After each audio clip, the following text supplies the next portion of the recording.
We have to talk about Captain Marvel, Jay, because Captain Marvel, as you know, is set to come out very soon. But the excuses are already starting for Captain Marvel. Captain Marvel sequel could bring half of the original. Half. And of course, what are they blaming this on? What are they blaming this on? Superhero fatigue. Fatigue every single time. Every single time. Superhero fatigue. Superhero fatigue. Again, I will continue to challenge that narrative of superhero fatigue. It is bad movie fatigue. It is not Yeah.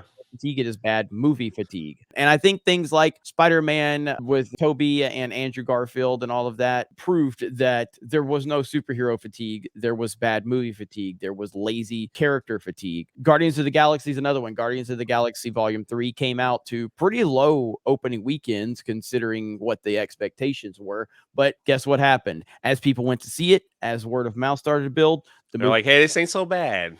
the movie found its footing, and it still didn't make as much as it should have, but it did make more than it seemed like it was going to in the beginning.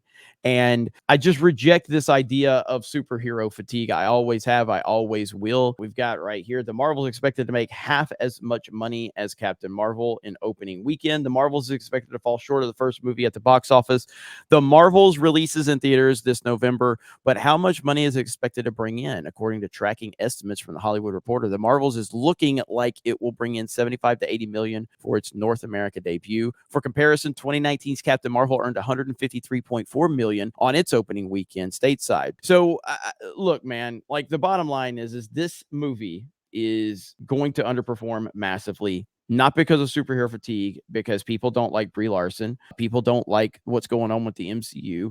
People don't like what's going on with Disney overall in general. And Well, the reality of it. Go ahead. yeah, you're absolutely correct. Just look at what's happening with like Disney, the Disney Plus Marvel shows. They're falling off. Like we have Echo coming out. That show is so bad that Disney Plus is like, we're just gonna drop the whole thing at one time, and it's boring. People are just like they don't understand it. They went into a direction that doesn't make sense. The writing is terrible, but the first Captain Marvel film did really well. That should have told the studios that if you put in, if you make a great film, you had Infinity Wars, which is arguably the best Marvel movie we've ever gotten. And then whatever they dropped after that was going to do well because everyone was excited and happy. Like they were just like, we are getting great Marvel films. So they dropped this Brie Larson film right after Infinity Wars and in between Endgame. So it's like if you have good movies and good writing, if you throw a stinker in there every now and then, it probably will do well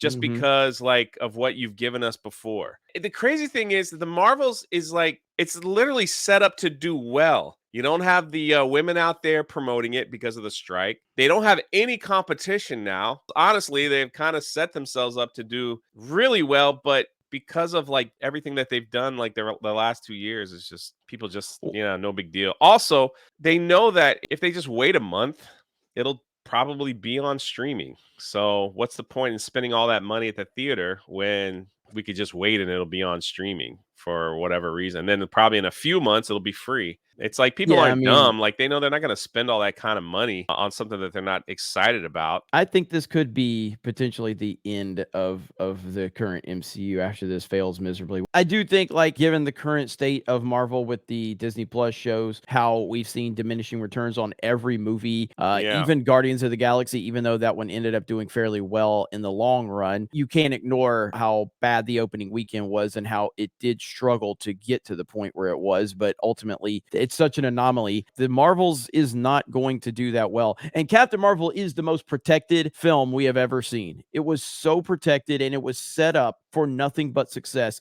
It was almost impossible for it to not succeed. But I asked you this question, Jay. I've asked this before. Can you name another billion-dollar movie that literally no one has talked about? Like nobody talked about Captain Marvel. Like at least people still talked about the Transformers movies.